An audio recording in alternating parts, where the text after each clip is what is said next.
Meus irmãos da Egrégora Universo Divino Amor, bom dia. Hoje eu vou tentar começar me preparar para uma prévia para um trabalho novo que em breve eu vou fazer mais assiduamente. Como alguns dos irmãos aqui da Egrégora me perguntou sobre Rasputin, tá? Eu pude falar mais ou menos o que eu li, quando eu li esse livro, muito bom até, eu vou tentar fazer um resumo desse livro, daqui a pouco eu vou dar o nome dele, mas vou fazer da minha cabeça, porque quando eu li esse livro, era 2014 que eu li isso para trabalho da Faculdade de Pedagogia, aqui de Anchieta, tá? Se não me engano, foi lá que foi um dos trabalhos, eu acho que, o trabalho acho que de filosofia, se não me falha a memória. O livro chama-se A Última Czarina, Alexandra de Romanov, ou Alexandra da Rússia. O nome mais diretamente do livro é A Última Czarina, Alexandra da Rússia, de Jean Burnac. Tá? Vamos tentar ver o que a minha memória, tá, me proporciona para fazer isso. Porque os filmes que eu achei aqui, que hoje eu não estou podendo ler, porque a minha visão está muito baixa. Eu estou fazendo um tratamento sob a orientação da espiritualidade, dos nossos mentores, e em breve eu tenho certeza que pelo menos eu vou conseguir que talvez, algum hospital aqui no Espírito Santo calcule uma lente para mim, para que eu possa voltar a ler, ou mesmo as minhas vistas materiais ficarem mais nítidas para poder distinguir o fundo branco e letra preta do papel, porque hoje o fundo é branco, a letra é cinza claro. Tá? Então vamos tentar fazer do que a minha memória vai proporcionar. Não sei como vai ser isso, não sei mais ou menos o nível que ter. Independente disso, do que eu vou fazer agora, desse primeiro trabalho inicial, passar certas informações sobre esse livro, assim que eu tiver com a minha visão mais nítida, vamos botar assim, eu vou reler esse livro e, e vou fazer um trabalho mais detalhado do que eu vou fazer aqui. Que aqui apenas eu estou fazendo puxando da minha memória, tá?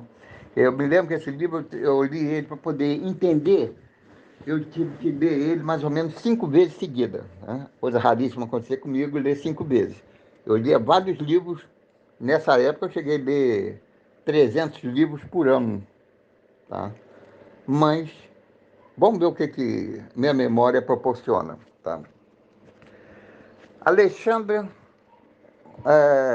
de Hassi, se não me engano, de Hassi, H-A-C-S-E, tá? Era uma princesa da Alemanha, tá? Se não me falha a memória, era neta da rainha Vitória da Inglaterra. Era uma jovem alegre, bonita, e tinha as outras irmãs dela também, e algumas amigas e tudo.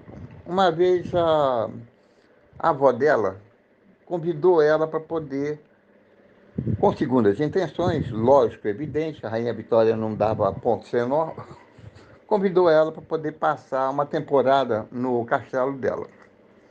O pai autorizou, tá? E ela foi para lá. Chegou lá, aquela vida monótona dentro do palácio, a vida palaciana, era uma vida, para uma menina nova, é muito monótona. E era arteira. Mas ela também achou gente que ajudou ela muito.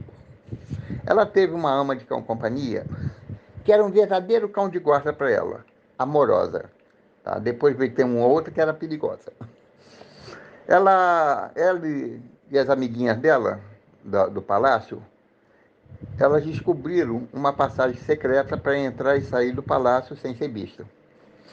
E elas iam para uma determinada sala junto com essa ama, e essa ama ajudava a transfigurar ela em uma menina humilde, camponesa. Aí ela saía para esgueirando lá o palácio e tal, saíram e foram para, se não me engano, era uma festa que tinha lá, tipo um carnaval de hoje, chamava-se Festa da Bufana, se não me falha a memória. Lá se divertiu muito e tudo, e ela conheceu um rapaz lá que se encantou com ele. Não foi paixão, mas se encantou com ele. O que ela tinha de delicada, meiga, afetuosa, esse rapaz chamava-se. Como é que ele chamava mesmo, meu Deus do céu? Rodrigo, não. Tá, vamos no decorrer do coisa, vamos ver se eu recordo. Aí ela gostou dele, saía, conversava, ele era um príncipe, tá? Ele, os outros parceiros dele, Rodolfo, o nome dele. Tá? Ela conheceu o Rodolfo, se apresentou como uma ama do palácio, tá? Funcionário do palácio, falou que era princesa. E os dois começaram a flertar. Aí, andando em determinado campo lá, determinado local, tá? Apareceu uma senhora. Isso me chamou muita atenção. Apareceu uma senhora lá, tipo uma mendiga. Chegou perto dela, o Rodolfo botou logo para correr, porque não queria que chegasse perto aquela pobretona, não podia chegar perto. Aí disse, eu só quero dar a mão de vocês. Não, não, não acredito nisso não, vai embora, vai embora, vai embora. Aí a a Alexandra pediu, não, deixa ele dar sua mão. Não, não, não quero não. Então, aí vira a velhinha e fala assim, ó, a dele, ele vai ter que me pagar para poder olhar a mão dele. Agora a sua eu olhei de graça. Aí já levantou a suspeita. Ele chegou, pagou lá, ela leu, não me recordo o que falou. E quando ela largou, ele continuou duvidando do que ela falou e tudo, pegou a mão da Alexandra, olhou sério para ela, baixou, olhou de novo a mão. Minha filha, você tem uma decisão muito grande na sua vida. Se você disser sim, você vai ter a maior fortuna que o planeta Terra nunca viu. Junto dessa fortuna, você vai ter um poder imenso de alguns reinos na frente. Mas se você não aceitar, você vai continuar na sua vida que você tem. E parou por aí. Rodolfo estranhou isso daí, pô. Como é que um pobretona ia ser maior fortuna? Então, saiu no ridículo e tal, foi embora. Aí tiveram mais alguns encontros. E a Alexandra resolveu procurá-la mais uma vez no local onde ela estava. Chegou lá no local, nunca ninguém ouviu falar dela. Passou por despercebido. Aí o pai dela, que era o Grão-Duque, não me recordo o nome, tá? Não posso dar datas, não posso dar nomes completos, porque minha memória para esse ponto não está muito boa, não. Mandou uma carta para ela, exigindo que ela retornasse para a Alemanha ou para a Áustria, não me recordo. Mas é na área da Alemanha. Ela pegou a carta, jogou no lixo, fez de conta que não era nem com ela. O Grão-Duque mandou a segunda carta, exigindo que ela voltasse. Também ela deu uma de esperta, não obedeceu. Na terceira, o Grão-Duque não mandou mais carta, foi lá. Chega lá, tal, quando encontra ela. Não, como é que foi? Não, ela está no palácio e o Grão-Duque estava chegando lá no palácio da Rainha Vitória. Então, pegou tal e foi desfilar, como até hoje existe a troca da guarda da rainha, tá? Só que foi desfilar pela rua, na carruagem e tudo. E Alexandra do lado do pai, e aquela escolta todinha. Rodolfo esperou por ela, não apareceu, começou a procurar por ela. Aí viu aquele tumulto, tudo, se aproximou. Na hora que se aproximou, ele viu que aquela camponesa era uma nobre, era uma princesa. Ele, infelizmente, um espírito fraco, voltou para casa e se suicidou. Ela ficou muito triste, depois disso ela se fechou, não quis mais saber de romance nenhum. Rainha Vitória reparou isso, ela tem um outro neto também, ela já era neta da Rainha Vitória, ela tinha um outro neto que era o jovem Alexandre, Alexandre não, o jovem, como é que chama? Nicolau, da Rússia. Nicolau Alexandrovich Romanov, o nome dele. Esse Alexandrovich, se não me engano o nome é esse, é porque ele era o filho homem do, do imperador, do czar da Rússia, né? E era o único filho homem e herdeiro do trono. Por isso que ele tinha esse Romanov, Alexandrovich. Tá? Aí a velhinha deu um jeitinho, chamou os dois filhos, os dois netos, pediu um cão de guarda dela, vai passear com eles lá no jardim. Aí Só que o cara já estava sob aviso, né? Foi? Foi. Aí saíram e tal, foram lá e se conheceram e tudo, mas sempre aquela burocracia toda do, das cortes, né? Da corte russa, da corte inglesa e da corte alemã. Passou-se o tempo. O pai queria saber como é que foi o comportamento dela e tudo. Não, tá tudo certo, não foi nada. Ela ficou trancada no quarto dela, não tem nada. A avó sempre articulando, como articulou todos os três reinos, né? Aí houve uma festa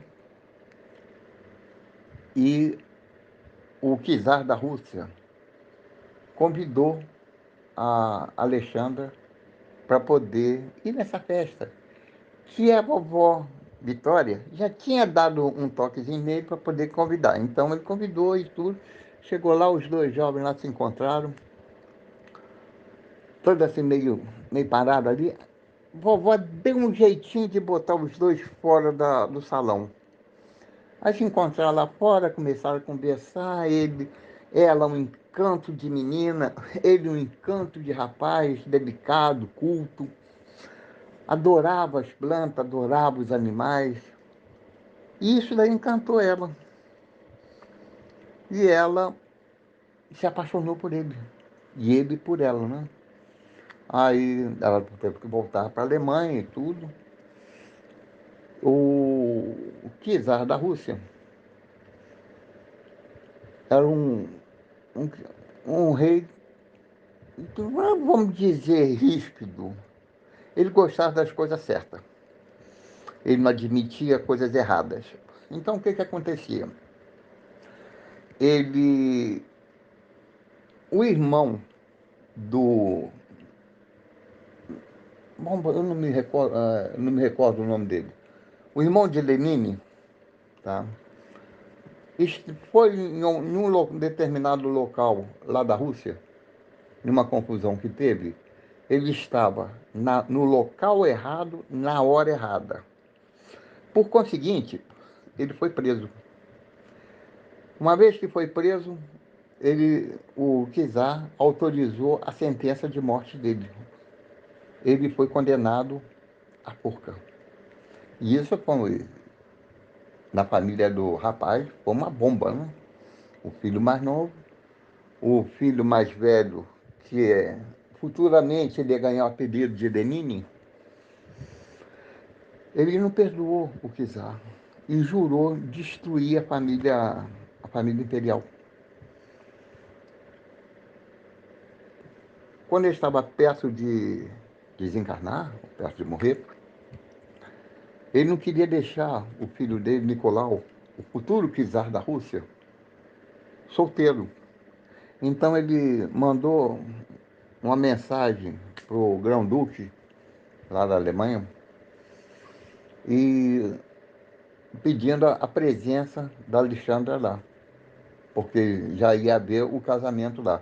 Foi um casamento, não foi bem um casamento arranjado. O casamento arranjado nessa época não era por amor, era por interesse.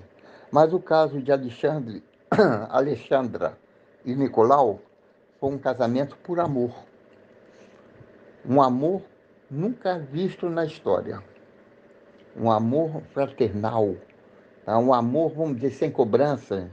Amor puro de coração. A ideia era fazer o outro crescer verdadeiramente. E chegar lá, o Kizar fez o casamento dos dois. Logo depois, o Kizar morreu. Alexandra teve que ir para morar na Rússia, mas ela usando a burocracia, vamos botar que isso é burocracia, não é, a palavra não é bem a burocracia, tá? Da Alemanha, se a pessoa morreu, se veste de preto. Quando ela chega lá na Rússia, as irmãs dela, que é casada com outros nobres da corte russa, não falou nada, porque as irmãs não se davam, não. Ela não falou, não tocou nada nela. Então o que que aconteceu? A Alexandra casada e se veste de preto. Só que preto, na Rússia, não se, quando uma pessoa morre, não se veste de preto, se veste de branco. Que, aliás, eu, Fernando, eu acho isso muito certo. Porque está se despedindo daqui, mas está chegando no plano espiritual para a continuação da vida. Então, os dois vão para a janela para cumprimentar o povo. Quando o povo olha a futura czarina de preto, numa hora dessa, já foi a primeira bomba que caiu na vida dela. Depois ela foi saber, mas aí o leite já tinha derramado. Foi colocado para frente, explicou, mas não justificou pela situação, pelos hábitos da Rússia.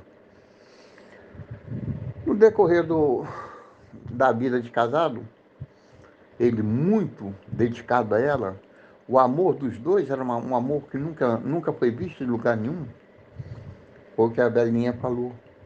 Ela se tornou a pessoa mais poderosa do mundo. Eles tiveram três filhas e um filho. No decorrer da vida deles, de um lado, o grupo de Lenin se formando, ele se forma em advogado, depois ele parte para a política e começa aquela mudança toda, entrando o comunismo num local que não tinha comunismo, se junta com Stalin, entendeu? Para poder dar essa confusão toda que deu na Rússia durante muitos anos, estoura a guerra. Então, Alexandre, ele não era um homem de guerra, ele não nasceu para poder ser um czar, entendeu? Ele nasceu para ser um filósofo, trabalhar com a arte, trabalhar com a natureza, trabalhar com os animais. Era isso que ele gostava. Ele não gostava de armas, mas ele era obrigado a pegar em arma. Ele era o chefe do exército, um dos maiores exércitos da época de 1800 entre 1800, parece que 1800 e 1830 e 50. Foi mais ou menos isso. Me desculpe, mas data no, no período de 1800, tá?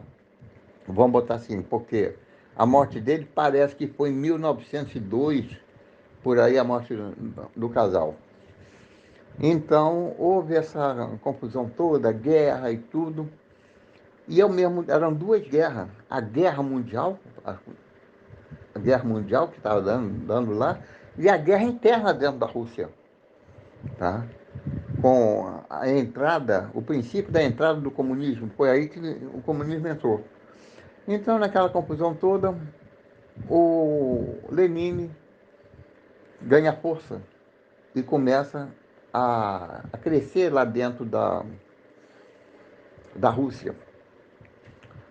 A família real tem o filho parece que tinha leucemia, e leucemia não tinha ninguém que conhecia aquilo lá, até que apareceu, entre aspas, um mago negro encarnado, que era o Rasputin, que era um monge, que ninguém sabia a origem dele, como ele fazia isso, e ele era o único que conseguia estancar a perda de sangue do menino. Eu sei, tá. Conseguia estancar a perda de sangue do menino.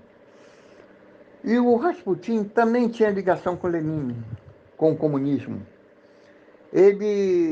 A aproximação dele junto do czar e da czarina